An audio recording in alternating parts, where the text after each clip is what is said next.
নমস্কার বন্ধুরা, মায়ের রান্নাঘরে সবাইকে স্বাগত। আজকে নিয়ে চলে এসেছি আপনাদের জন্য আরেকটি নতুন রেসিপি। একঘেয়ে চিকেন কষা, চিকেনের ঝোল মাঝে মাঝে কিন্তু ভালো লাগে না, তাই আজকে যেভাবে দেখাবো এইভাবে চিকেনটা রান্না করে দেখুন বাড়িতে, এটা কিন্তু ভালো লাগবে। এইভাবে চিকেনটা রান্না করার জন্য প্রথমে আমি নুন, হলুদ, লঙ্কা গুঁড়ো ভালো করে চিকেনে মাখিয়ে নেব। এরপর কড়াইতে সর্ষের তেল দিয়ে দেবো। তেল গরম হলে একে একে চিকেনের পিসগুলো দিয়ে দেবো। দিয়ে এপিট ওপিট করে ভালো করে আমি লাল লাল করে ভেজে নেব।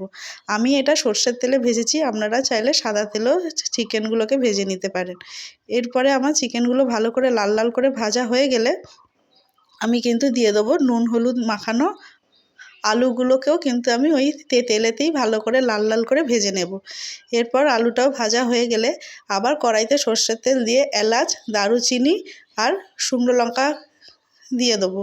দিয়ে নাড়াচাড়া করে দিয়ে দেবো রসুন বাটা। রসুন বাটাটা দিয়ে ভালো করে নাড়াচাড়া করে যতক্ষণ না লাল লাল হচ্ছে আমি নাড়াচাড়া করব।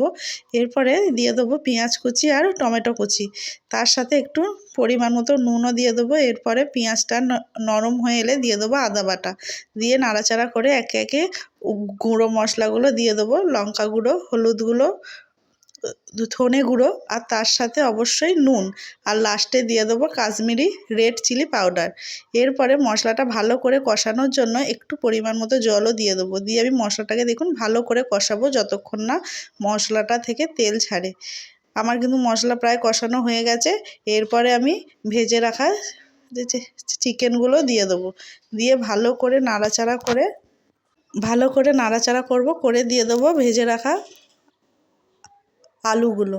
দিয়ে ভালো করে কষে দিয়ে দেবো পরিমাণ মতো গরম জল।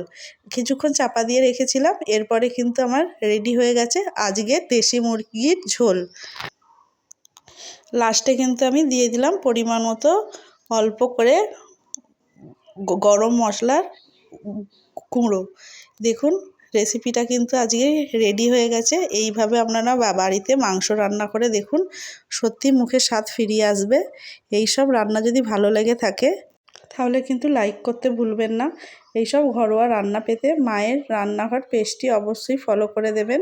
আর রান্নাটি যদি ভালো লেগে থাকে শেয়ার, লাইক অবশ্যই কিন্তু করে দেবেন। ধন্যবাদ পাশে থাকার জন্য। আজকের এইটুকুই। আবার চলে আসবো আগামীকাল আরেকটি নতুন রান্নার ভিডিও নিয়ে। ততক্ষণ সবাই ভালো থাকবেন, সুস্থ থাকবেন। Tata, bye bye.